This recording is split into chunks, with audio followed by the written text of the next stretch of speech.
So welcome everybody. I'm very glad to welcome Sandro Mancuso here.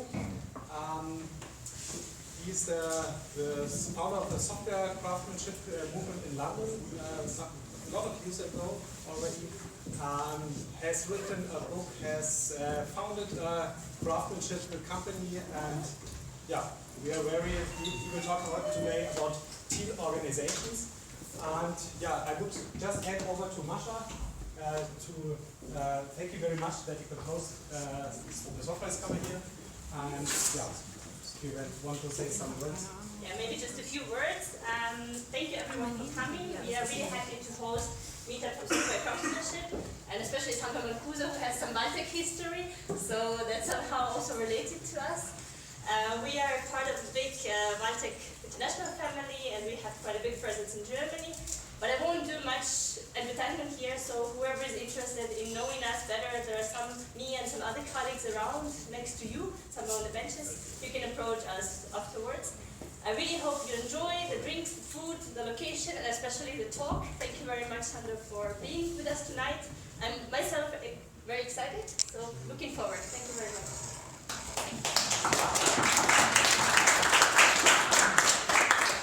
Hello. The first challenge was to get this to work. Alright, so that didn't make me nervous at all. So I need to do some advertisement as well, but not for my company. Actually, Valtech was a great company for me. So I worked for Valtech many years ago, and a lot of things that I learned about agile, not software craftsmanship, although Valtech was the first company. When I started the community, the craftsmanship community in 2010, I was working for Valtech, and Valtech hosted us for a full year. So most of my background in agile, extreme programming, and even in the early days of craftsmanship, I was inside Valtech. So I have a great memories and still great friends inside Valtech. So that was the first part of the advertisement. Another one is that I'm always embarrassed to present this in front of Dimitri. So the reason being is that I use this mind map tool, that I love it, right? And he wrote it. So, and I use it very badly. And every time that I do that, he said, no, you don't know the shortcuts, you should do these and that, and so, and then there he is again, and I'll be embarrassed again. So what is this talk about?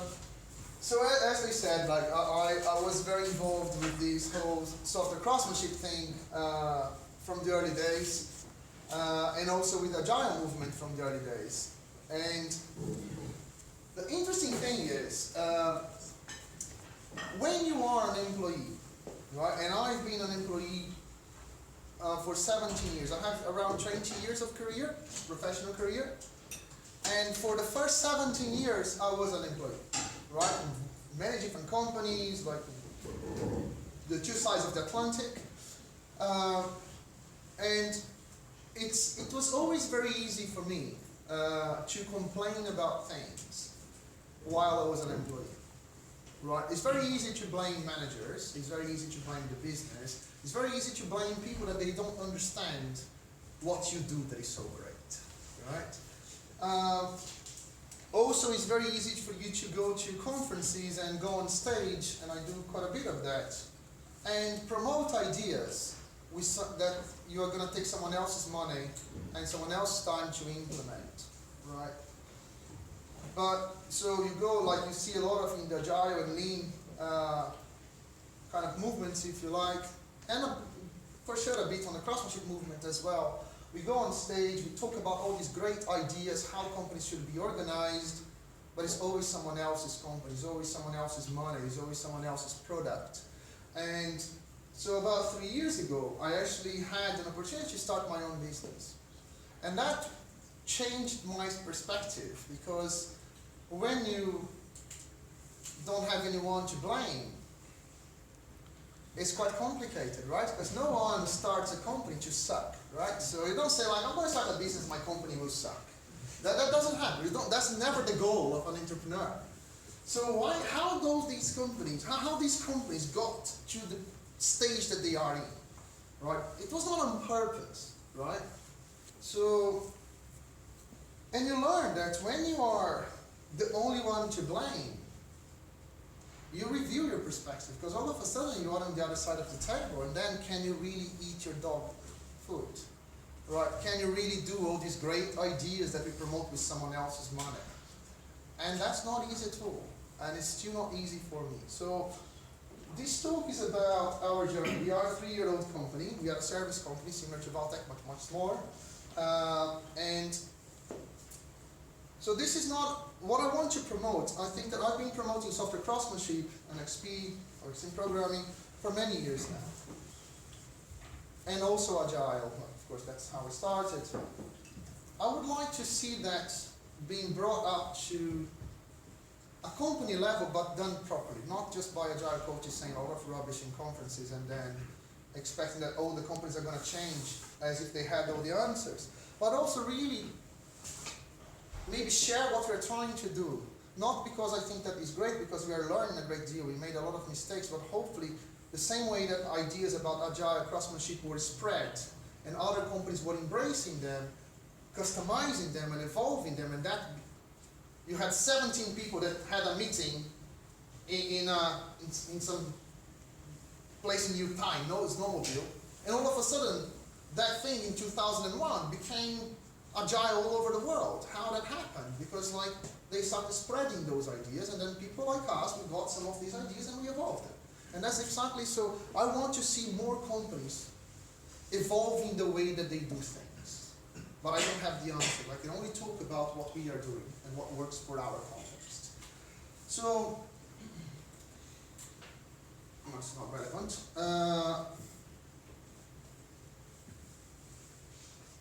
We wanted to do, so when we started to break the comments, so like, all these things are very aspirational. I doubt that there is, I think everyone has a very similar goal. There's nothing new there. Because when you are an employee, you don't want the bureaucracy, you want to be surrounded by talent, you want to work with skilled people and be empowered, right? Empowerment. Empowerment's a big thing in the Agile world, and we all want to be empowered as an employee. So all of these, having responsibility shared, it's okay to make mistakes, all of this is not new to us. This is everyone wants that, or most people want that, right? But again, it's easy for me to say what I want as an employee, but another thing is how we actually do that, right? Because one thing that I also know is that empowerment is key. Like there is this amazing book called Drive. Have you read Drive from Daniel Pink? Some of you. You should definitely read this book. So Daniel Pink talks about things that make you happy at work, assuming that money is off the table, right? Assuming that you feel that your salary is a good salary for what you do. So money's off. So basically what would make people like us happy is three things. So autonomy, mastery, and purpose. Those are the three things. Being empowered is part of those three things, right? So autonomy is all about being empowered. Mastery, you need to develop your own skills. You need to be empowered to do that as well. Purpose is quite tricky, because purpose is sometimes there's a conflict between your personal purpose in life and what the company does. So I'll leave purpose aside. But empowerment is key. But empowerment for empowerment's sake is not enough. Although that's a great idea. All of us, we want to contribute. All of us, we want to do things. But that doesn't mean we have the skills. Right? So it's okay to have empowerment, but do I have the skills to actually make good decisions and use the power that I now have? So they want to help, we all want to help, but we may not know how. So this was also a problem for us. So how do we mitigate that? And also, who said that I know what to do, right? So I know how to write code, I know how to test drive code. Okay, but what do I know about running a business? Nothing, right? That was the first time. Well, the second, I failed miserably. By the way, I had a startup. In my years between Valtech, I had a startup, failed miserably. The code, I thought that it was awesome, it's also shit, but the business was shit, everything was shit, right? So yeah, so I had to learn it myself. So then we looked for answers. And one thing that I knew for sure that we wanted was software craftsmanship, agile, and lean as core values in our company, which is not a big deal.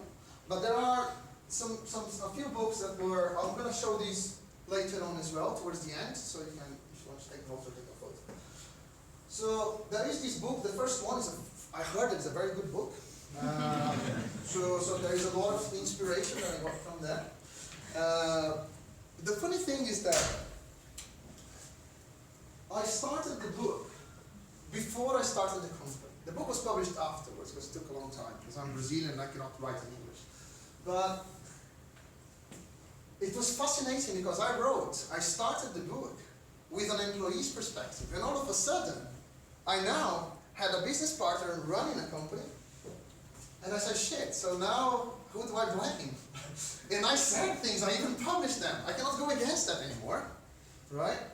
But there were like books like Daniel Pink, like Drive, that was a phenomenal book, and obviously there is all of this Thinking Fast and Slow is like, you need to read this book, right? It showed me how stupid I am, how biased I am, how easily influenced I am. Like, so it's a phenomenal book. It will really change how you see things.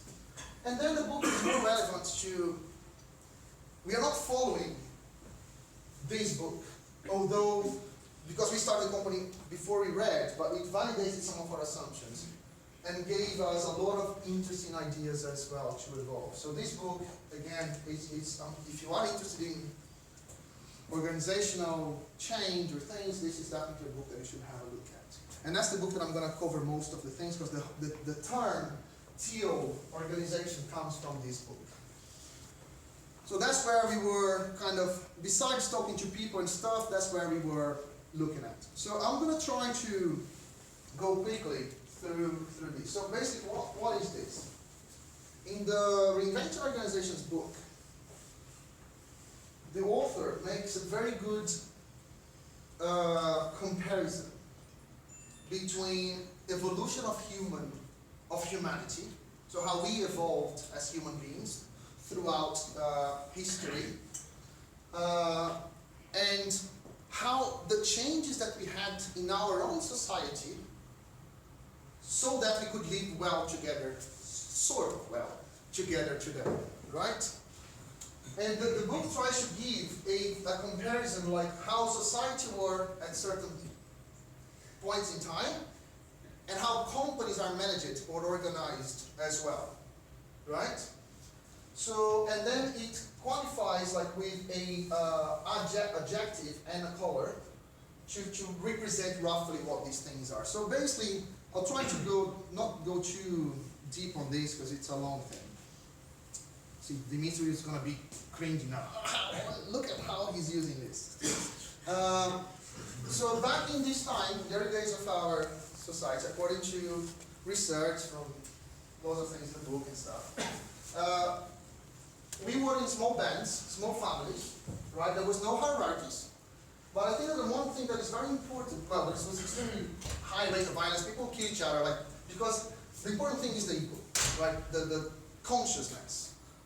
Because this is the root of everything. This is how we react and stuff. So at that time, according to how people will study that, because I have no clue, so the ego was not fully formed. How do they know that? It's because of the degree of violence and the lack of structure in their society. So they can only guess of how that worked. So they didn't distinguish themselves from the environment, right? So they were just there, living in caves or whatever. I don't think that there is any, so death, for example, was not a big thing for them. I don't like you, I kill you, or you kill me, and that's fine, and we keep living, right? So, I don't think that there is a company today that can match that. I don't think that no one is running a company in a similar way. So that's not so interesting, but it gives us some indications. I think that what is interesting to see here is how these evolve. So, for example, as we evolved a little bit, what happened with that small group that was before just families and bands and stuff, the group became larger. Every time that a group of people becomes larger and larger, there is a need to change how those people interact and organize themselves in order to stabilize that group. So at that point, now we were talking about maybe a few hundreds of people, there was still the task differentiation was still quite limited, right? So they still like, there were some what is it called, some shamans or elders and stuff like that, and they would have some rituals, because at that point in the magic, they call it magic because we were at a stage where everything that we didn't understand was magic, right? So the sun is shining, oh, that's the god, that's the god's sun and stuff. So we had a very limited understanding, and everything was magic and stuff. So here, there was a small evolution of who we were. So we started distinguishing ourselves from the environment, and even from each other as well. And that's why as soon as we start having a distinction, so we start distinguishing among ourselves, we see each other with different eyes, and then different positions in society start emerging, because we are not equal anymore, right? But this is still, there's not much to, I don't think that it's interesting. I think that here gets a little bit more interesting, because, let me open, that's a bit too much maybe. What happened here around 8,000 BC is that those small tribes evolved even further to become chiefdoms and small empires, right? Because now we were not talking just about a few hundreds of people, we were maybe talking about thousands. There was a massive need for structure, because before we were coming from a very violent place, so there was a need to structure. What was interesting at that point is that our ego was now fully formed. So we really distinguish ourselves. So my notion, like I was different from you, you were different from me, and vice versa. And when we completely detach it from ourselves, like we all detach it from each other, there was I am better than you, or you are better than me, or you belong to a different place that I belong. And what humanity did to itself, because of these distinction that now we had, and before we didn't, it even led to things like slavery, because like some people were qualified as less important than others, or lesser than others. So it was still quite a violent place, but differently from the other one that was just like, oh, we don't know what we're doing, but we kill each other because we want this meat. Here was more organized violence. People were just like ruling by violence. So the people ruling those places, they had to demonstrate power through violence, right? So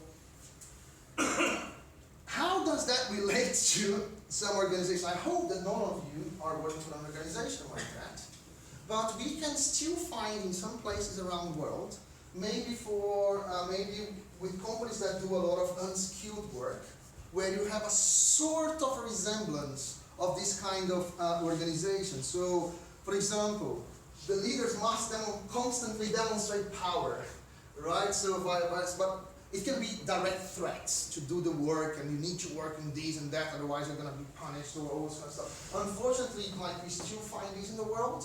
I like to think that none of us are directly in conflict with that, but we cannot ignore that there are still some organizations that are structured in this way.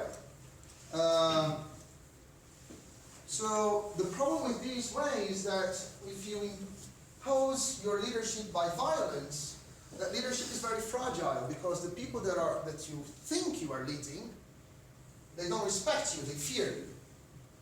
They will never be loyal to you, they just fear you. Right? So that organization is very fragile in this aspect. So we call it impulsive red because people also like, if I like, I take it, and I will demonstrate power. So up until now, that is just plain history, but here is where things got interesting, because at that point, these small empires in Japan, they became proper civilizations. So the need for structure became even more apparent, because we were coming, if you understand where we were and where we are getting to, this was a very violent world. This was also.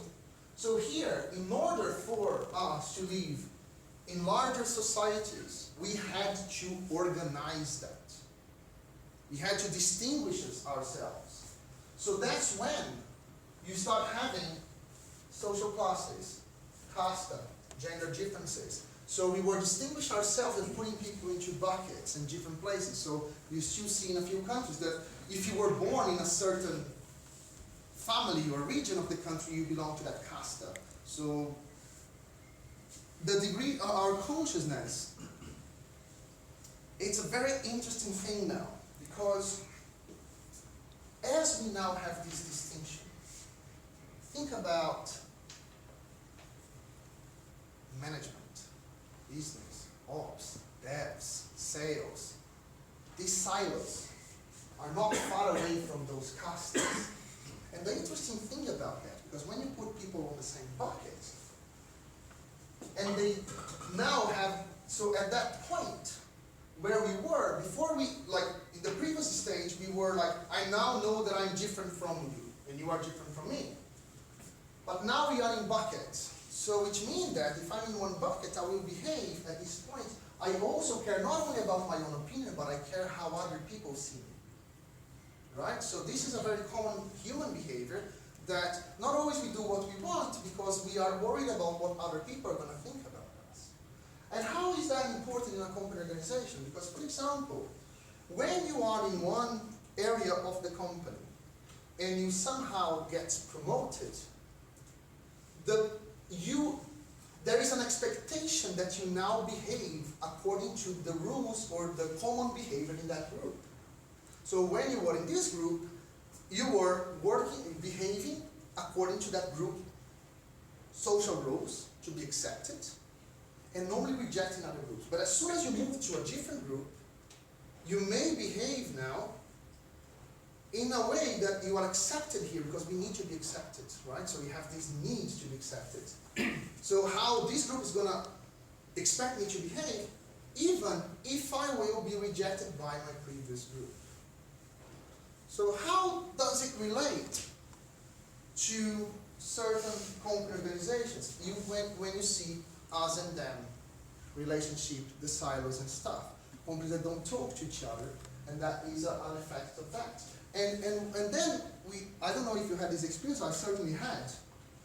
Someone that in the past, let's say, was a developer, and now is not a developer anymore, was a manager, now is it doesn't matter, had one position, now has a different one, and you say, well, this guy is an asshole now.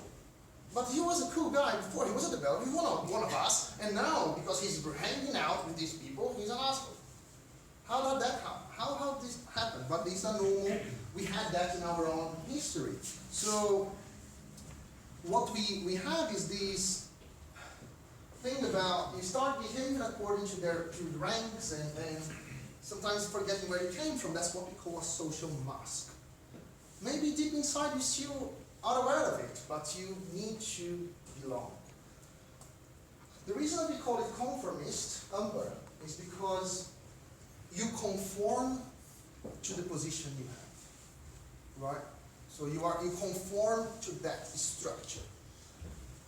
Every evolution, so this, from now on, I can see more correlations between human behavior and how certain companies are still organized.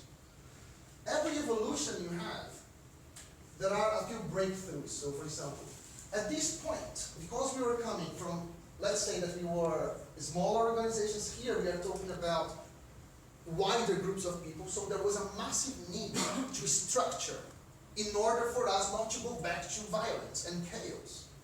So creating this pyramid that happened around here in our history, the people running or ruling the empire, the soldiers, the artisans, and all this kind of stuff, right? It was important to structure the society, where that's how we found, that's the way that we found to structure ourselves. So certain companies try to do that, the same thing. So for example, long-term perspective.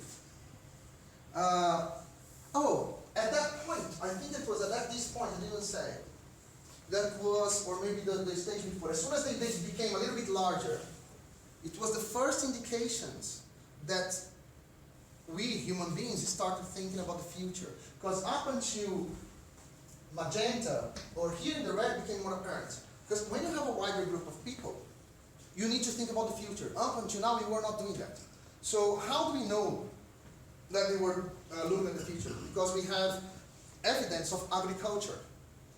So when you have agriculture, it means that you are doing something today in order to collect the benefits in 6 months, in 1 year, or whatever the period is. So that's a way for you to stabilize your society. So how does that relate to companies? Because at that point, when companies get to a certain size, they have a need to look at the future and to stabilize, not to be in chaos. That's when they start having long-term perspective and so they want to stabilize the process. How does that, what happens in here? They want a repeatable process. So they want people fungibility, that's the term in English.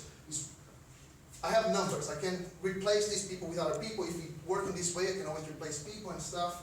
So, of course, that at that point, because you were going back to a very chaotic world, so you become averse to change, because you came from a chaotic world. Now you are getting bigger, you don't want to go back to chaos, so you don't want to change. So now you stabilize, you create a bunch of processes in your organization, and as soon as you have the process and we are stable, you don't want to change anymore. So,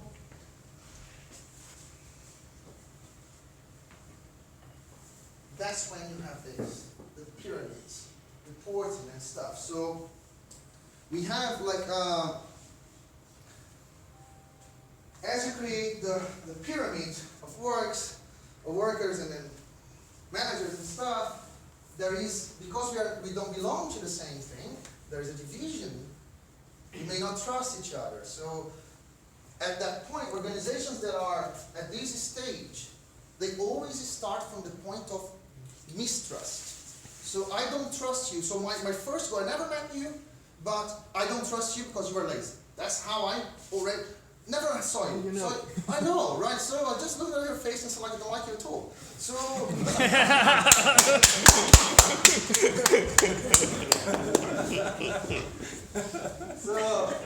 So and then you have these us and them thing, because it's always about mistrust.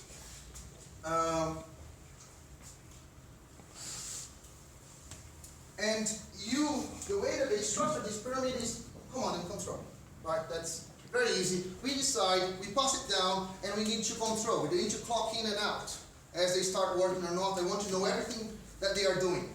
You need to report, and so because there's no trust. So, I think that's enough for this. Let me go a little bit quicker, because I can go on these things for a long time. That's too much. So let's see what is important in here. At this point, I think that, to be fair, I know quite a few companies at this level, roughly. That's what we call achievement orange. So, at this point, what happened was you had a solid structure. The problem with the solid structure, which means that you have a repeatable process. You have process for everything. You can repeat, you can evolve, you can iterate and always do the same thing. But as we moved on, in humanity, for example, I never know how to pronounce things. The Renaissance? Renaissance. Yeah, so basically that happened, that point, around this period of time, 1300, 1400, people finally start questioning everything. Science, religion, arts, everything. We were questioning how our society was organized. We wanted to move beyond. We didn't want, there were a lot of people that contributed to evolutions in our history. Scientists and math and physics and stuff and artists and everything else. So they wanted to move on, to evolve. And this is exactly, so that we had like massive increase in science at this point, right? So the world-centric, the way that we were looking at the world was also changed. So by then, all individuals should be free to pursue their goals in life. So it changed our perspective. It's not only like what I will conform to my role and also worry about to think about me. No, I want to move on. So this is where we were at this point. How does that translate to some companies today? There was a need for innovation, because when you have heavy processes, you kind of stifle innovation, right? So you are straitjacked. So a lot of them say we need to move forward. So that's when you see like some organizations where I call they have some pockets of excellence. I worked for very large organizations during my time as a consultant. And what you see in this company, you cannot label this company X is this or that, or they do this or they do that. No. Certain departments in certain countries within this large organization, they do some things, others don't. Like, I remember working for a large investment bank and telecoms and stuff. You walk through the floors. It's almost like walking through periods of time. So you have the dinosaurs, you have the cavemen, you have the cyberpunk, and you have everything belongs to the same company, right? So, but that's what they had. They still had this big structure, but they started developing pockets of excellence. So certain teams, certain departments started to innovate, and they had funds dedicated to that. That's how they were trying to get more competitive. But the whole organization still was quite slow, except for these pockets. I definitely know quite a few companies like that. Accountability, it's quite interesting here, because you still have top and middle management calling the shots. But then you have what we call the carrot. So this is what we call the achievement orange. Achievement orange means because at this point, for our companies, they want to be great. They want to dominate the world. They want to be the best product, the best market, the biggest market share, and everything else. So how do they? So they say we need to motivate our people, because they thought that we need more motivation, because if we're not motivated, we are just lazy, right? So we need extra motivation, and that's when this came about, which I absolutely hate, right? All these things are, in my view, a way to say, look, I don't trust you to work hard, so I'm going to give you extra motivation. So if you work hard, let's put some targets in here, right? And then if you achieve the targets, you get some money, because otherwise you'll never achieve anything, because you are useless, right? That's how I read this, right? So they want to innovate, but they fear. There's a fear to give control. And then there is the whole thing about meritocracy, which is, sometimes it looks awesome, right? So everyone can move up the ladder. You have these stories, oh, this person started this company 20 years ago as a simple job, now he's the CTO of the... You have this story, yeah, 1 out of 60,000. The problem was the same mentality. The mentality of the company was to be great. It's not to do things well. It was, we want to be the best, the biggest, the powerful. And that was, but a company is just walls and desks. A company is people, so that mentality was here.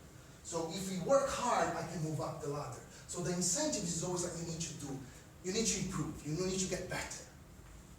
But I think that what we lost in these achievement orange is a sense of purpose, of meaning, meaningful work. Like, why am I doing that? Just, why do I need to earn more money? Right? Or be extremely rich? So that's what I don't like in certain companies. The culture is wrong, in my view, because that's not a purpose for me. We are getting there. I believe that many IT companies, there are many other ones, but IT service companies are more like in what we call pluralistic ring. So there was an evolution here. So we were more sensitive to people's feelings. As we evolved as human beings, we became more sensitive, try to empathize. So in this area here, we are talking more about diversity, inclusion, all these things, right? So sense of fairness, harmony. So we evolved a little bit more. We're not just so self-centric anymore as a society, right? So how does it translate for organizations? Modern organizations, you see more and more empowerment. So those are values, right? So empowerment, value-driven culture, inspirational purpose, and multiple stakeholder perspectives. So this is how I see quite a few modern companies today.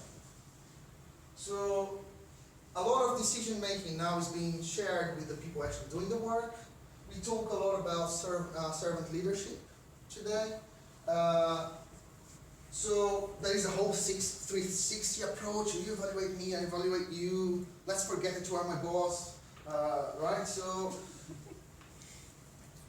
the problem is, each one of us that will fit in this pluralistic ring, so we are all the same again. We are uneasy with power hierarchy. We don't like that, right? The problem is that we still don't have a way to provide a better alternative, right? So that's, for me, was a very interesting thing.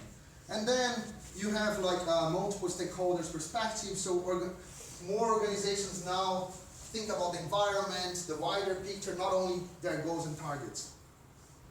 Not many companies are in the pluralistic ring, but we are getting there. So finally we have Teal. For me, Teal is a completely new level because of our ego. I think that for me what blew my brain is like, so far we've been up into green. So for example, imagine today that we all talk about diversity and inclusion and equal society. That's great. I think that we are going in the right track. But we still look the world from our perspective. For example, let's assume that I feel that I will pick on you, right? So that he is different from me. So in my conscience, I need to accept him. But that doesn't mean that I see him as an equal. I still see the world from my perspective. I need to try to make the world better, but I still hold the knowledge I still hold the truth. The way I see the world is the right one. On the evolutionary Teal, there is a completely disidentification with our ego, which means that now I'm detached from our ego, which means I'm trying not to be controlled by emotions. I'm trying to be, of course I'm using my emotions, but like, I don't care. We try to see things as they are and not like from our prejudice, or use our prejudice and stuff. I don't think that, to be fair, I personally, at least I'm not aware of anyone that is like that, or can operate at this level all the time. Not to judge or have an opinion about something, it's very difficult. But that is a very interesting thing to see. So if you are able to think about this, it creates a very interesting side effect, because the need for you to control things diminishes, because you are not worried about your fears and your emotions anymore. So what are the breakthroughs in here are self-management, wholeness, and evolutionary process. Why is it I'm not following the same track? So far I gave you the generic stuff, but the way that I see this is those are values, right? Those are values that we should strive for as companies, as people. How we implement those things are practices, right? So what do I mean by that? Is that practices are context related, while values are not. Yeah? So test-driven development is a practice. Practice on its own has no value. XP is a set of practices and has no value. Scrum has no value. Agile has no value. None of those practices that we use have value on their own. Normally we have a goal. Let's say I'm a developer myself, so how do we try to provide value? I want to be able to deploy to production multiple times a day for an extended period of time. What is the value in this?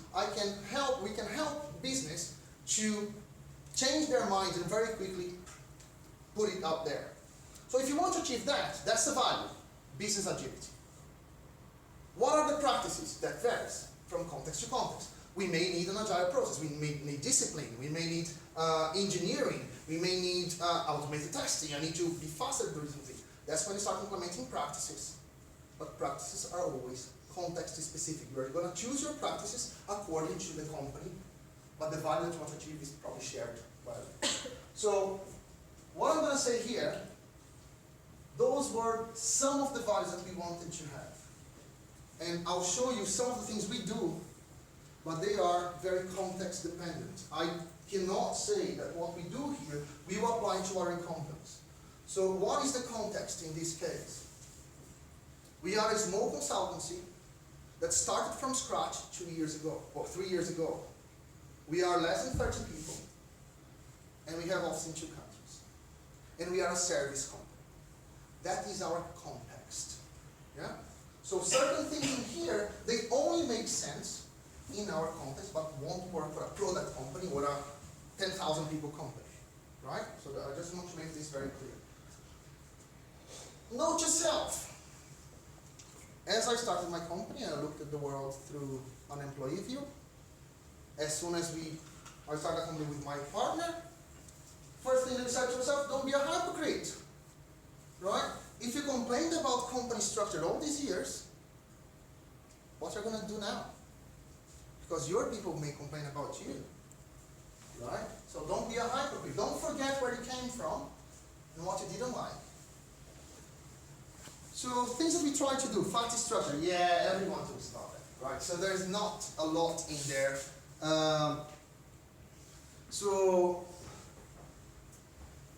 But there are some very important things. There are different ways of implementing flat structure. And it will vary from business to business. In my view, a company normally has, similar to our companies like service companies or developing software, we have what we call core functions and support functions. What are they? Core functions are normally functions that provide you business value and bring money to the company. In our case, we develop software for clients, so our consultants, they are part of the core functions. They go out, they work with clients, they bring money. There are other areas in the company, there are support functions. What are they? Accounting, finance, sales, HR, stuff like that. They only exist, or at least they should only exist, to support the core function. Right? Because they themselves are there to make sure that the core function works well. What happens in quite a few companies, mainly in consultancies? The people actually earning the money, doing the hard work, they go out to work with clients. The people in support functions, they stay in the office. As soon as you put people in buckets, so you are the sales, you are the accounting, because they are support functions, they need to prove their worth. Because they know that they don't bring money directly. So as soon as you put them in buckets, they create their little kingdoms. And they start creating their rules.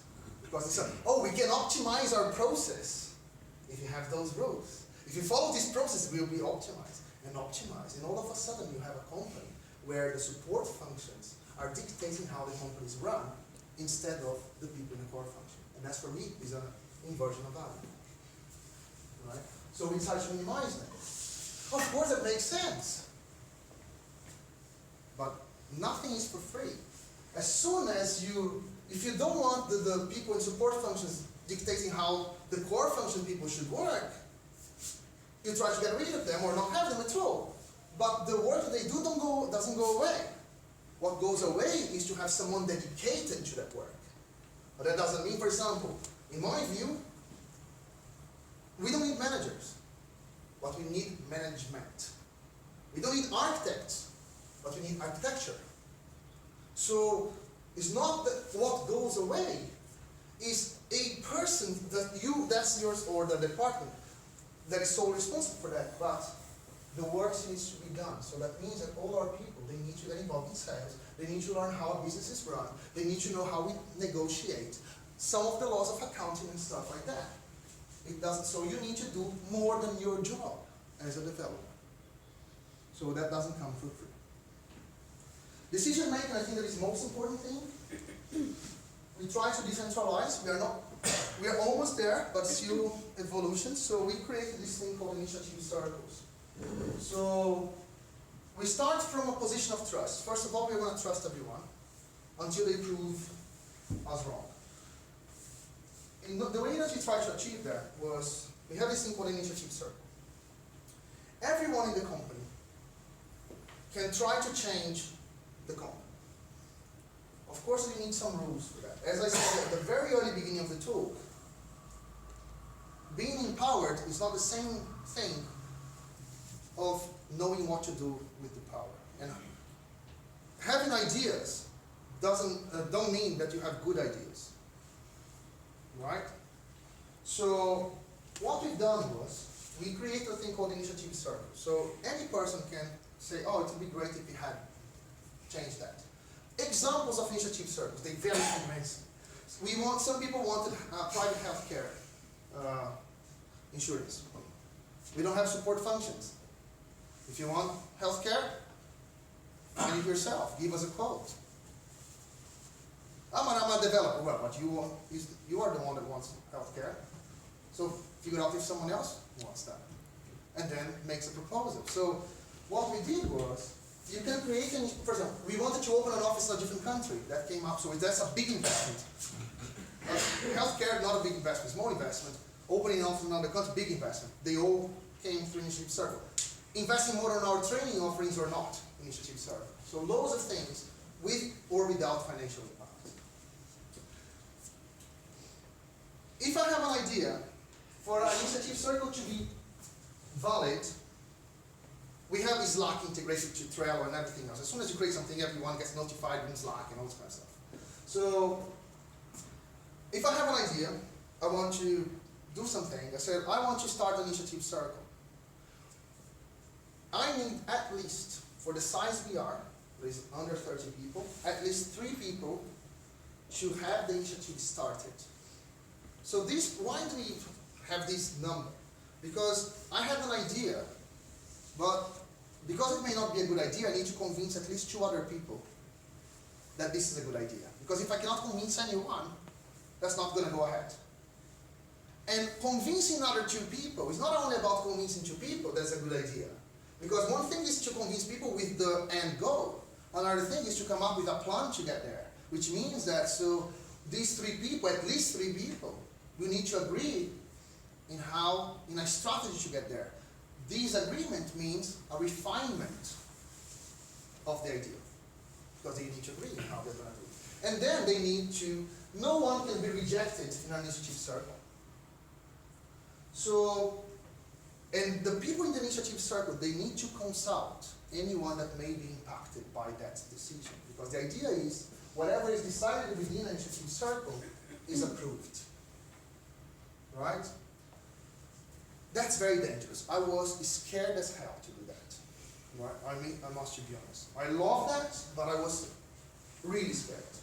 And this was an evolution. We had quite a few different, I'm just showing where we are today, but we had a craftsman board that was a small decision-making group that was elected by everyone, but it was still like a layer of people had to talk to the board to do certain things. So now we went further with the initiative circles, and the board is not for the original purpose. The board today is more like an advisory group of people in the strategic directions, but any decisions here need to go through here. Right, so for example, the way that we see it is, if you're going to do something in here that is going to impact me, I need to join the initiative if I want to have my voice heard. If I don't join that initiative, it means that whatever they do, I accept. Yeah? But how can I know if that is important enough for me? You won't know until a decision is made. But then, how can we live with that? Well, if you didn't like the decision, after some decision was made in here, and it became, it's now implemented, if you want to change, you create a new initiative to change that one. Because what you cannot do is to create a mechanism where you are only creating processes, but never changing them. So in order for your company to keep evolving, as part of your own process, you need to put an evolution mechanism within the process. The same way we have agile, iterations and retrospectives, and we change our plan, is exactly the same. And no decision here is written in stone. A decision here means that it's going to be implemented. However, if you don't like the decision, we create a new initiative and change that. Right? So that's how normally we deal with that. It's my role to join and have my voice heard, and no one can reject me. This also works a little bit of politics. So, if you want your initiative circle to work, it sounds a bit odd, but it's almost like politics, and we are all political animals.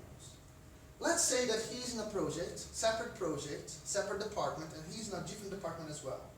I need to do something in my department that will affect both. I know that both people may block my ideas, because they're not even involved. So if I create an initiative circle with my friends from my team, and then try to propose that to the whole company, they're going to say, no, I don't like that, no. So that's not going to work. You create a lot of friction. So basically what I can do is say, look, guys, I'm planning to do this. Would you like to join my initiative? What do you think? So you do some lobbying, right? You speak to the people that may be directly affected and can support and polish your idea, and then come up with an initiative circle, because then it is a matter of, if the three of us that have different opinions, we can agree in certain things. The people that don't care too much, they are fine. And we decided never, this is a mistake we made. Strive for consensus. We tried to do that, and this is a bad mistake. The reason that this is a bad mistake is because we don't care about the same things and with the same strength. For example, there are things that I care far more than others. But if you, for every decision in the company, even for the things that I don't care too much, you invite me for a meeting, and I need to go there even if I don't care, now I have an opinion. And I'm going to fight for my opinion for something that I don't even care. And that's why you don't move forward. So the initiative circle is just for the people that care. If you really care, you join, otherwise you don't. The reason I spend a lot of time, because this is at the core of our company. No formal meetings. We only meet if we need to make a decision. We don't have formal meetings that we regularly meet just to catch up. No, if you don't have anything to talk about, there's no agenda, there's nothing to discuss and decide, there's no meeting. We're doing formal things, but if you want to do something more formal, then we need to have an agenda and things like that. So, business involvement, as I said, with the reduction of our support roles, we wanted our people to be more involved with the business. So that's part of your empowerment, right? So we are all responsible for the support functions. However, that's where it gets to the point where empowerment is not the same thing as having a knowledge to actually use that power in certain areas. What do we know about sales? What do we know about marketing? So I still need to go to clients and sell. It's part of our business, right? I still need to negotiate. I still need to think in the future. What do we all know about that? Not much. We are all developers. But one thing we know for sure, we need to learn. Maybe hire some specialists. We are now hiring a salesperson. Just now, after 3 years that we've done the sales ourselves. Because now we know exactly what we're looking for. So that leads to some of the two most contentious things. There's open salaries and open financials. Every person that joins Codurians today, from day one, they get access to every single salary in the company, including mine. From our most junior apprentices to the most senior craftsmen, first day they have the full access to all salaries, including the 2000s. Open financials. Open financials. A lot of people say that they have open financial, and when you ask them how it works, what they normally have is someone in the upper management every 3 months. We'll have a meeting with everyone, show a nice PowerPoint or Excel spreadsheet with their projections, revenue, and all this kind of stuff, and share the current financial situation. That's not open financial for me. That's a financial update. Open financial means anytime, any day, 24 hours, I go to a place and I can drill down in all our numbers. How much we get for each client. How much we spend every month. In what we spend every month. So how much do we need? What is the buffer? So what we've done was, we have a graph. I cannot show because there's numbers. So these are our numbers. It's opening within the company, not outside. But I can tell you what it is, right? I really like how it works. So we built a tool that collects data from our accounting system And then we create a dashboard with all the, so you can draw, so you have a internal website, you can drill down in many things. And what we created was, for example, we have what we call a buffer. So we agreed that we would always have in the bank enough money to keep us afloat for 3 months. So if you lost all our clients today, the company would survive paying every single bill for 3 months, including the taxes that we need to pay in the following year and everything else. So chances are we're not going to lose all our clients on the same month, which means that this buffer will stretch even longer, right? That's what we started to do. So that is one bar. As soon as you log in, there is this bar of the buffer that we need for 3 months. That is automatically calculated every time that you dump the data. And then exactly where we are compared to the budget. So for example, certain small investments make no difference. Other big investments, they make a big difference. So why is this important? So because you always know the situation of the company. You know if you are below budget or above budget. Why is this important again? So those things in here, in my view, on their own, they don't add a lot of value. But why do we have them anyway? Because of this and this. Because the goal for us is to have everyone helping to run the company, to make strategic decisions, to be part of the business. You cannot be part of the business if you don't have access to all the information. And that's why we decided to do this. As simple as that. Right? If you are not empowering your people to make decisions and be involved with the business, there's no point in doing that. Right? I don't know about you, but I've been involved in pointless meetings many, many times with shitloads of people in there. In theory, we all worked for the same company. In theory, we all should have the same goals. And we could not agree in what we would do and how we would invest, or if we want training. Oh my God, you cannot have budget for training, we don't have this. But what is the budget? I don't know, I cannot tell you. Or like, so you have all these people, each one with different pieces of information, trying to make a decision together. And that's why you have these crazy conversations. If everyone had access to the same amount of information, that doesn't mean that we are going to agree straight away, but we are going to increase the chances of reaching an agreement, because we all have access to the same information. That's why this is, for me, is essential. This comes with a cost. Mainly, the open financials is actually very easy. Salary is a difficult one. It's easy when you implement when you are very small, and we knew this was the decision that I was scared the most. Both me and my business partner, we always wanted this, but we didn't put that in the first day in the company with our first employees. We did it later because we were scared. Right? So that is the truth. We were scared to open a lot of financial information. We were scared to delegate power. We were scared to lose control of certain decisions, because we cannot create these things. Like, for example, the initiative circles. We cannot say that we have those things, and then those people join an initiative, they come up with a decision, and then you say, no. I cannot do that anymore, because I'm going to destroy what you're building. I cannot close these things anymore. Right? So I knew that I always wanted this. But this is a decision with no, you cannot come back from decision. Once you open, you cannot come back. If you come back, you're going to destroy your company. Because they will say, they will have a good impression like, okay, they are fully transparent. And all of a sudden, they're not anymore. What the fuck is going on in this company? Why are they closing the salaries now? Are they paying people different salaries? Are we losing our fairness? What's going on? Right? So we knew that it would be a lot. We could not come back from this one, but we also knew that the further we waited, the harder it would be to do. And when we decided to open, we had like 12 employees. And before I opened, it was the first time that I actually put all the names and the salaries next to each other. Because what happens when you are hiring, those are things that I only learned when I was not an employee anymore, I was on the other side of the table.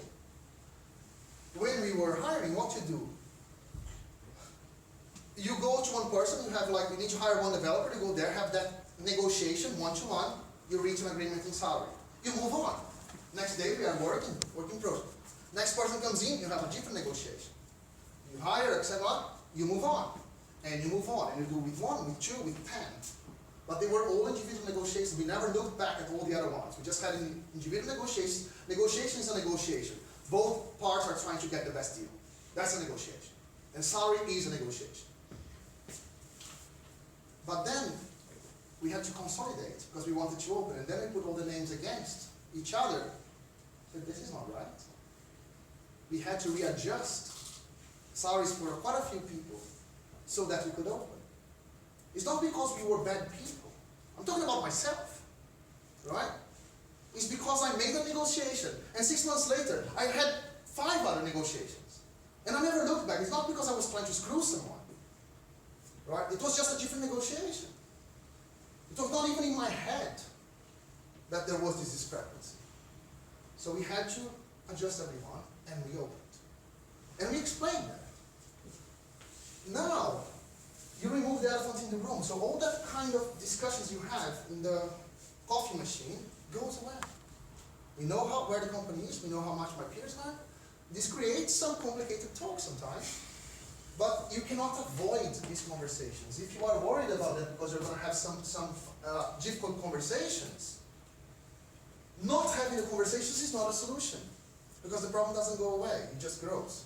And at some point, people have a coffee together, and in one day they are happy, next day you have 10 people unhappy. So this way, you need to worry about. And if I need to make an exception, that's the problem. We are growing. I need to make a few exceptions. We need to hire people in different places, different countries that have a big gap in salary, different countries but work for the other country. I would need to make these decisions anyway. The difference is that I would hide that decision, but I had the reason for making the decision. So why don't I make my decision public? Say, you know what?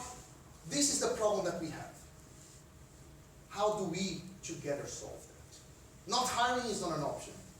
Because growth of a company is not only a desire, an aspiration. For certain companies, mainly small companies, growth is a need. Because growth brings you stability. While you are too small, is one client that slaps you, you are dead. So there is an optimal point that you reach where you can afford to, you know what, we can lose this client or work with the other one because you are constantly stable. So that's what you need to explain, because any person in a management position, you need to make those calls. And if you can find a reason to convince yourself why the decision is a good decision, why cannot convince you in my team? And that's what I need for. So we are not hiding from those conversations. But that is not an easy thing. And I think that this is a motto. Don't come to anyone in the company complain about something. If you want to complain about something, do something about it, because the mechanism is there, right? So there's lots of things in here. What I'm going to do, because I could stay here forever, right? And this is going for quite a long time now. I can explode this for you, right? I'm going to just brush through some things, and then we stop, and then you can ask questions, and then we stop for a beer, and then you can come directly to me and ask more details. Yeah. So we have a very strong culture of learning. That's a key thing. The most important thing here, I think, that is worth mentioning, is our friendship program. So we pay people to learn. So this is part of who we are. This is part of what we think that is right in software, as a software craftsmanship principle and value, but also makes financial sense. It's also aligned with the business. So invest in our people, growing our talent, should be part of any strategy for any service organization or creative organization. So I can talk a lot about that, because there's lots of details in there.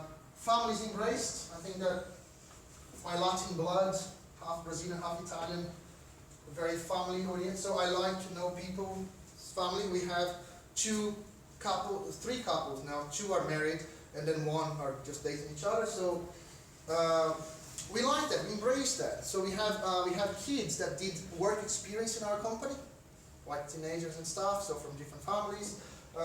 We have like a few, for example, we have some barbecues in my house, summer barbecues. I want them to come to my own house, meet my wife, my kids. I want to meet their family, their kids and stuff.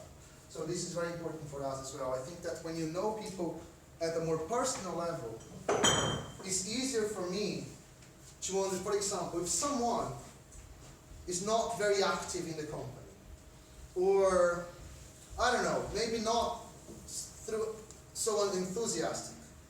If we don't have a close relationship, it's very easy for me to judge and say, this person is lucky enough or whatever. If you have a close relationship, you say, this person may have a problem. Let's see what's going on with this person. Because you have a closer relationship. And you are okay to have certain conversations. Another thing that for me is quite important, and that's quite controversial. In one of the times that we were coming back from Barcelona, my partner and I, we thought that it would be a great idea if we had a vision and a mission statement. So maybe if we had like this vision and the mission statement, and the argument for it is like, if people don't know what to do, they will look at our mission and vision statement and then they will know what to do. Or they will make the best decision according to that vision. If I ask all of you, do you know what the vision and mission statement of your company is? If you know, well, congratulations, because that's not very common. And in my view, again, very context dependent. We are a service company. A service company like ours can shape itself as much as we want. We are not tied to a technology, to an industry, or to a product, which means that we can keep reshaping what we do as a service company as long as it's software development. But it's a broad thing, right? So we spent 2 hours in the Barcelona airport waiting for our flight, doing an exercise for vision and mission. We were very happy about the mission and vision that we came up with. Jumped on a plane, landed in London, never talked about it again. Completely. We believe is that a vision and a mission statement, my opinion, is just a bunch of empty words in a wall. My vision is not the vision of my company. I can inspire my people. We can inspire each other, but as we evolve as a company, we will be changing who we are, we'll be adapting and stuff. So I don't think that we need empty words. So in what is the vision that I have? And that's not what we say at work. If you love this place, if you like to work here, and if you have the power to keep changing ourselves as we go along, to make this place a great place for us to work, this is our mission, this is our vision. How can we make this place a place that we want to be next week, next month, next year? And that for me is enough. I don't want to be the best company in the world. I don't want to be the most profitable, have the most clients. I don't care about that shit. I care like, are we doing something meaningful? Do we want to come to work? That's what I care about. Can we have a sustainable thing that we love what we do? Can we together adapt as we grow, as we change, and find a way that most of us at least are happy? And that for me, that's the thing. And that's what they call sensing the organization. You end up sensing as this organic thing evolves, you sense where it's going to go. And not try to direct something that doesn't want to go there. I don't want to go there, so my vision, we are going to be, now we're going to invest in whatever, microservices, because that's cool, right? So let's invest on that. Come on, people. That's not going to work. If they don't want to do that, that's not going to work. It's much better if you say, what we want to do. And explore these individuals, this group of people that are coming up with different ideas. And have a sensible conversation with all the financials, all the data available. And say, well, maybe that's a great idea. Maybe we should explore that. And let the company grow into different directions. So it should not be limited by my own ignorance. Or by my own myopic view of the world. And that's where I think that software craftsmanship, there's a lot of those things that are quite key for software craftsmanship, for agile, for lean. The values are there, making them concrete. It's not so easy, but it's definitely possible. I'm not telling you that you should do things the way we do, but I think that what is important to try to achieve is those are great values to aspire for. How you're going to implement that in your own context, I don't know. A common question is, does it scale? That's a question that I get a lot. Does it scale? The answer is, I don't know, and I don't really care. It sounds naive, but it would be important for me to care about if I knew that we would go from 30 people to 200 overnight. Then of course I should care about. But if we keep growing organically, I trust the process we have with the initiative circles and keep reshaping. I trust what we have, all our people, to adjust ourselves to a different place where we're going to be tomorrow. So every time that we move to a different place, I trust us to find a way to make that work for everyone, or for most of us. So that's why I don't care too much about if it's going to scale. I'll trust that we are going to find a way together if we need to get better, bigger, but getting bigger is not even a target. We don't have targets. We need to get X amount of revenue every year, X number of people, but what does it mean? What does it mean? Thank you.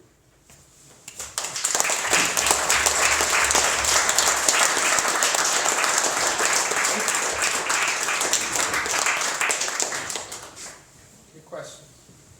Yeah. On the initiative circles, you had mentioned like the need for lobbying, because can you explain how the veto might work, or the disagreement? Like you refer to these two as maybe they would disagree with something, so is it that they might join the initiative circle and say, hey, that doesn't work? So this is still evolving.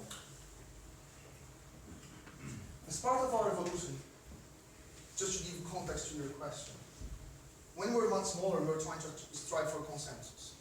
To everyone was trying to be involved in every decision, didn't work. And then we grew a little bit, it became even harder. The next step was to create what we call a craftsman board. A craftsman board, what we've done was, we had an election. So by the time we had 5 people, it would be me and Mesh as the founders of the company, and then 3 people elected by everyone. So there was an election in our company, and then people voted, and they chose 3 people to represent them in the board. That was an evolution from nothing, 2 people making decisions, everyone trying to make decisions, didn't work. Okay, let's try to narrow down. So let's say, like, which people here do you trust to make a decision on your behalf? And then we create this board.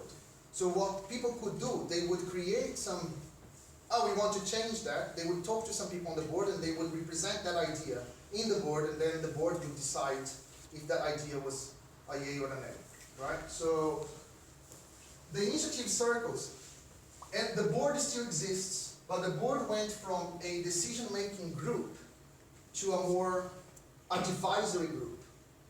So those are people that are trusted by everyone, including the 2 of us. Funny enough, like if I had to vote myself, I would have chosen those 3, the original. So that's how cool that was. Right? So it's amazing when everyone is transparent, people know each other and they value the same things. So the board today is more an advisory role. So sometimes we sat down, it's like we are thinking about these ideas. Normally the board is more strategic, it's more further thinking ideas. And there is an initial refinement in there, and then that may become an initiative circle or not. But going back to your question, so let's say people are not on the board, and they want to make an interesting initiative, but that is it will cause an impact, either financially or how we deal with clients or what services that we provide. We still want that to go through here. So we are not fully decentralized yet. This is still making some decisions. But what we've done was, before, like it was one or group of people that would submit to the board. Now, what we ask is like, involve everyone that you need. Do your lobbying. And make a good case, because the board should only need to say yes. The board should never say no. So and now we are in the process of extinguishing the board. So when I say that needs to be approved, certain things, they still come through here. where we are now, we are almost removing the decision-making power from the board. The board still, informally, the board is very influential. I want to get rid of that. So I want this to be more like, not to exist, and formal hierarchies can be broken. Informal hierarchies will never go away, never. So, informal hierarchies means, for example, I want to solve this DevOps thing or this architectural thing. I know that he's very good at it. I'm going to ask his opinion, not his. Oh, but now there is this new technology thing. Oh yeah, this guy loves new shiny stuff. I'm going to have a chat with him to see what is available. This is a formal hierarchy. There is a respect. It's like, I trust his opinion. And I trust his opinion in different matters. That's what I want to go away. But the informal hierarchies will remain. So at some point, this is losing more power. It was a transition to this that is not fully there, but it's very close. And then they won't need approval. What is doing now, the lobbying that I'm talking about, if I see, so for example, I know that myself, my business partner, and the three other members of the board, they're very influential. For example, if I go to my own company and say, it would be great to do that, chances are that not many people are going to say, no, that's rubbish. They may ask a lot of questions, but they are not going to go directly against me. Again, you may think that you have a flat structure, but an informal structure is still there because you're still the boss. So how we are breaking that? I'm involved in less than 25% or less than 20% of the initiatives in the company. Why? Because I know that if I go there, I may end up influencing that decision. But I cannot be away from all of them. So now, what we're doing is, more and more, we are getting involved because I'm still an employee of the company. I'm still a team member. I like to think so. But if there are things that are very important, I will join the initiative myself. And I'll have my say, but the group may disagree. But I need to do my best. But there is still this lobby. If I know that she doesn't like something or she's not very keen on these things, I'll do a lobby. I will speak to her, bring her to my side, reach an agreement. Oh, let's get this person here from the board. Because we know that if we are together, this person knows more people, knows more about the company. So if we are all three together reaching a decision, chances are that no one will say no. Yeah. That is what I was trying to talk about. But the no would come in that somebody might, because after an initiative circle makes a decision and says yes, then an individual couldn't necessarily say no, they could only opt to create their own initiative circle to change. They would never be able to say no when the initiative circle is still making the decision. If they want to say no, they need to join the initiative to say no. Yeah. But if they are not there, it's implied that they accept. If they don't like the outcome, they need to come up with a different one. However, normally if something just happened now, the initiative circle says, okay, we are done, we reached an agreement, that's our final proposal, that's what we're going to do. No one is going to want to counter that straight away, because the chance to do that, you just missed. So you need now to give some time for that to mature, right? So it works well. There are caveats. So, for example, although we share the same values, that doesn't mean that we all agree in the path that we should take. And that has sometimes there are some personality conflicts in that. But at least we are making those people with personality conflicts, and that I include myself. I have a strong personality, and of course there are people that find harder or easier, but we need to work together for that to work. So is there a threshold of time that needs to pass until there can be a new initiative? Because otherwise it might happen that today we want to go to the left and tomorrow we want to go to the right. Good point. And we don't do any direction.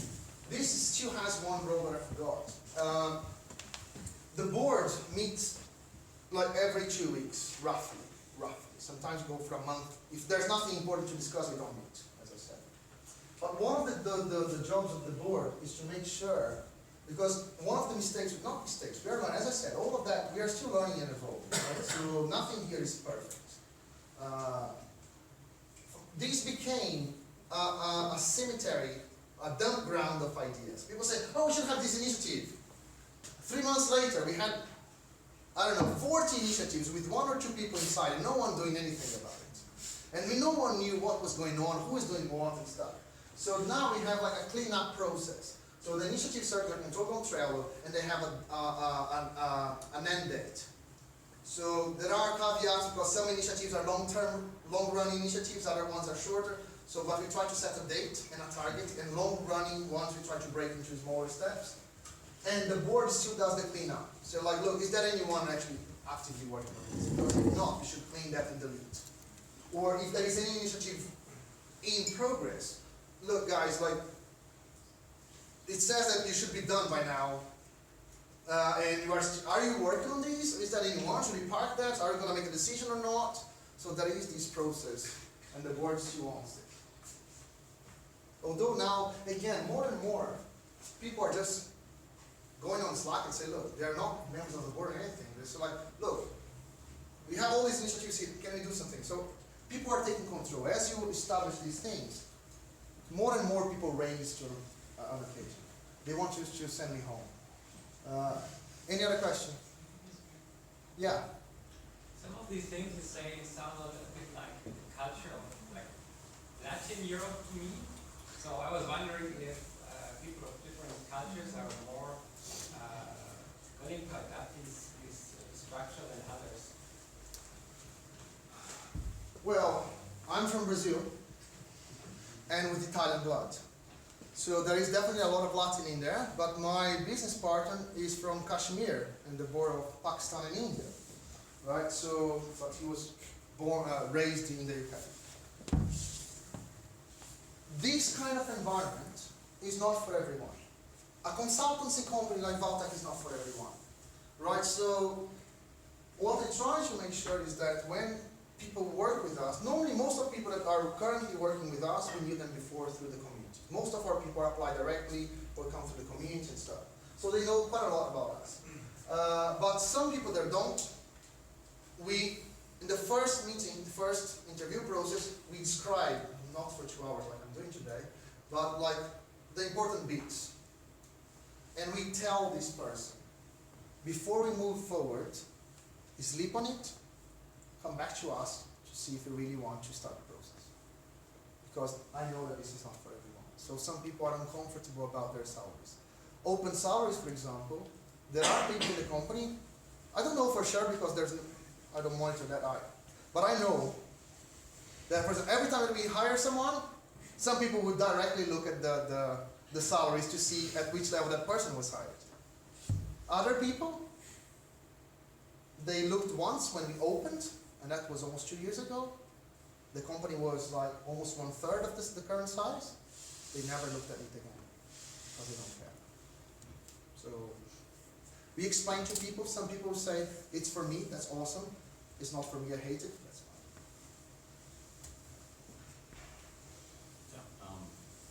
If almost everyone is participating what he's supposed to participate also in sales, marketing, proposals, hiring, everything actually.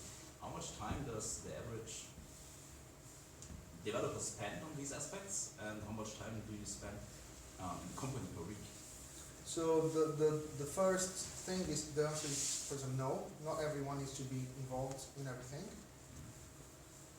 They may not care enough or feel that they don't want to contribute, or they are really busy with their clients, as they should. But we want people to contribute, but they are free to contribute in the areas that they feel comfortable. There's no point in forcing anyone to contribute in things that they don't feel comfortable, and they will do a very bad job. Mainly if that involves sales and going out and blah blah. It's better for them not to do it if they don't want to. Normally people volunteer, but we always prod people, say, look, this needs to be done. Who wants to do that? And then there is a mix of things. Some people are on the bench, awesome. Some people are working with clients, they need to find time to do that. So that's the thing. None of these things come for free.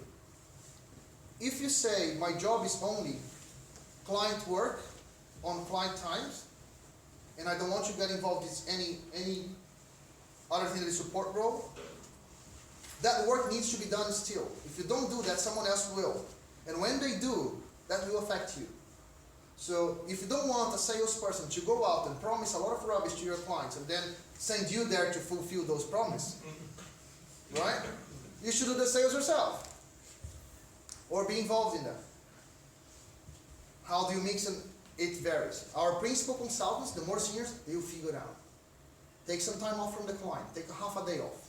Oh, we have these important meetings and stuff. I'm going to tell my clients that we are on holidays, but they are actually doing co-Jonas work with our clients. For the client, they are just on holidays. So we don't charge our clients, but we need, this needs, it's not a magic thing, as I said. But the alternative is you have a lot of people making a lot of decisions that will affect you directly, because they don't want you to get involved. There's no free lunch. Yeah. In the support roles, you must obviously still need some specialists. Do you hire out for those, say bookkeepers or HR? Yeah, so we outsourced, so we have one person that is like, I could not live with, no one could live without her. She is a office manager, bookkeeper, she's everything that's not a developer, she is, right?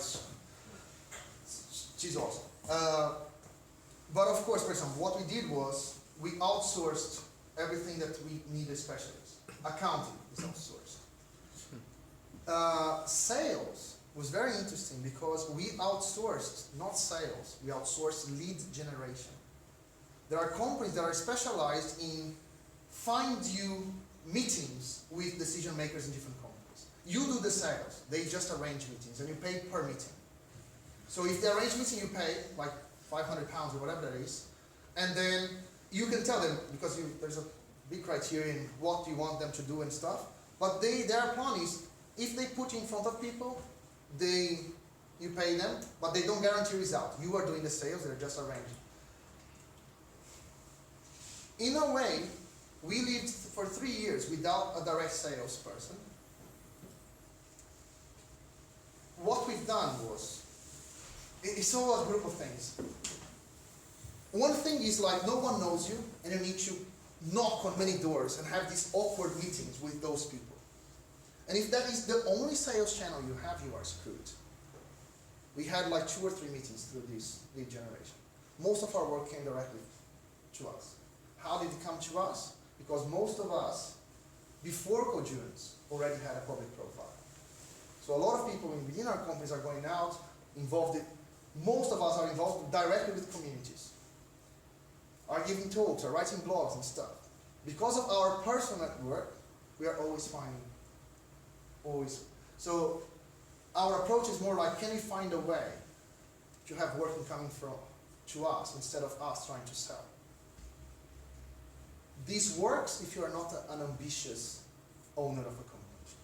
Because that is, is more reactive. You are building a brand, you are building individual brands. So the way that we think about it is like, if we build the individuals in our company, we are a consultancy, we have people.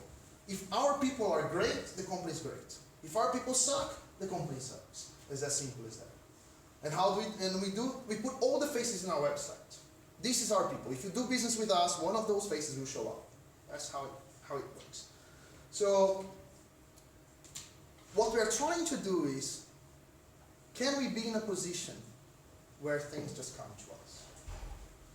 We are just now, we just hired a person that will look after sales. But sales is not only sales for new clients, even pre-sales, post-sales, look at engagement management and stuff like that, because we are now a little bit too big. And there's not many people that could do sales at the size we are now, mainly in 2 different countries. But for us, because we are not worried about targets and numbers of people, we are okay to wait. As long as we have enough work coming, we don't need to have far more than what we need. That's why we don't need to invest so much in sales, if that makes sense. I mean, regarding this, how do you deal with staffing? So with what? Staffing, let's say you get a new client. Yeah. And Staffing. So typical projects might require, I don't know, 3-4 people with skills, etc. So do you have any anecdote or? Yeah, we have far more work. We have far more work than what we can do. So there are some clients that we try not even talk to them because they're gonna say like, you said that you would start, so when you're gonna, I said no.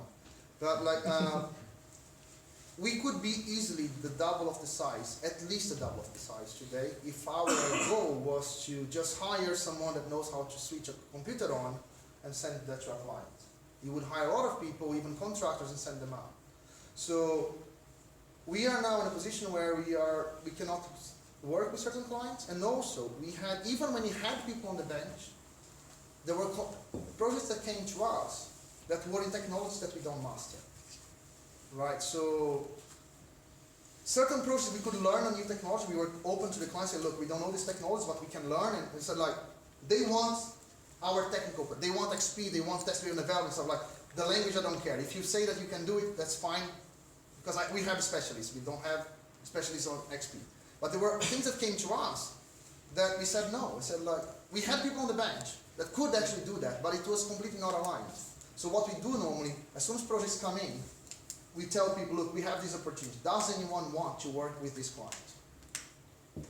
If they say yes, awesome. If they say no, that's okay. Of course.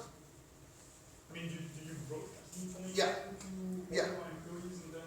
Yeah, on Slack channel, we have a sales, on Slack, we have a sales channel, and we have a Trello board that is our sales pipeline that is connected to that channel as well. So sometimes we post, if it's a small lead, we just post directly on Slack, but also as we update, as the thing progresses, we make changes on Trello that notifies that Slack channel all the time, automatically. So everyone has access to every single stage of a sales process, including negotiations. And you make up a team, I mean, because this is a typical problem that we have, right? I mean, we have salespeople going out, getting new project, then getting new project. Typical problem is how do you stuff that, Yeah. right? And you always have, people who have the overview of who is busy where, with what skills, who is on the benchmark, on the bench. Yeah, no, we don't do, because like again, like when you have a dedicated person to a thing, that person creates a small kingdom. So if you have a salesperson, this salesperson will try to sell, right? If we control sales, we control the speed. So for example, because up until now, 3 years, the sales was done by us, all the developers. If we knew that we didn't have a bench, or we didn't have senior people on the bench, means that we don't need another project, at least right now. We know that sales cycles, they sometimes go for 6 months, sometimes even a year. So we look at the pipeline, so should we speed up and build a bigger pipeline or not? So if you say that we are okay, we don't speed up. If we know that some projects are going to come to an end, and maybe in 3 months' time we're going to have a bench, we start working on sales right now. So we pace our sales according to what we can provide. If I had someone just sell, we would be screwed.